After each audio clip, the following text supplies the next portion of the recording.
7, the Law Society of Kenya. 8, the Kenya Union of Post-Primary Education Teachers. 9, National Parents Association.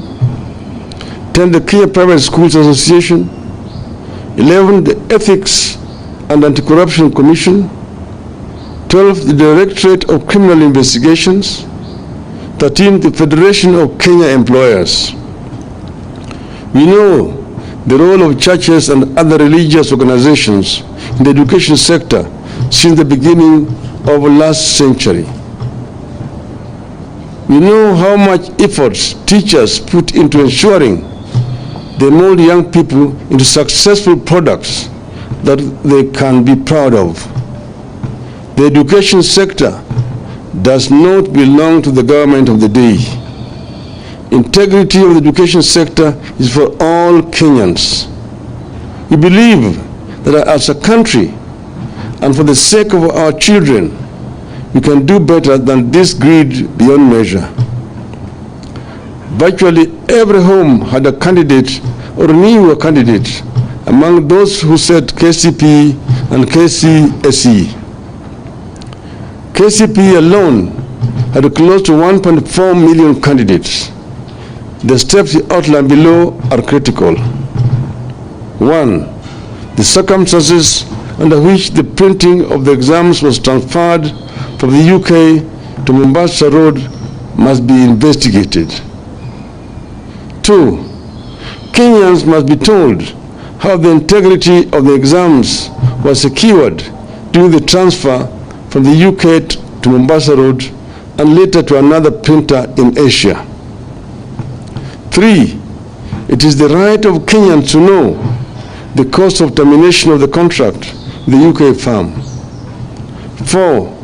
Kenyans must be informed of how the Mombasa Road firm was identified and awarded the tender and if procurement laws were followed.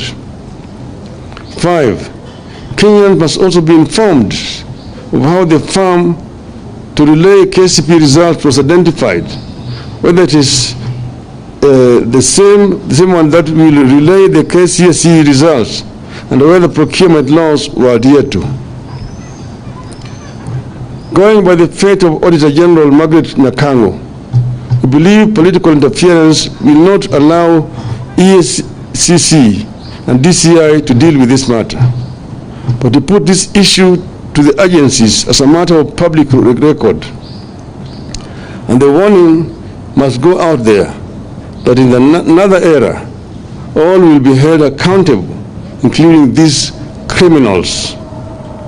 It is our position that the stakeholders together, headed by the Catholic Church or any other group that stakeholders can agree on, and get to the bottom of the mess building up in our exam management. There must be no room for favoritism in conduct and marking of exams, where some schools and students are allowed to cheat and get away with it, as happened in last year's Kcse and this year's Kcpe. Sanity, integrity, and dignity must return to exams. The buck stops with His Excellency Mr. William Ruto. It is our firm belief that mega corruption in billions cannot happen without the complicity of the top. Whether it is 17 billion shilling in oils or billions involved in the poisonous cooking oil, we know the dynamics of how government operates. The CS, the PS are small fries. The buck stops with Mr. Ruto. End of statement.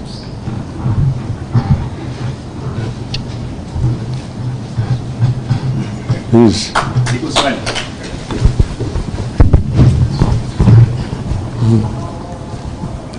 Question?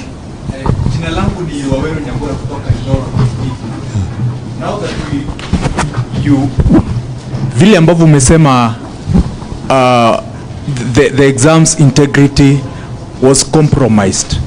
So do we recall the results and what does now this put Kcse into? This is a mess caused by the government.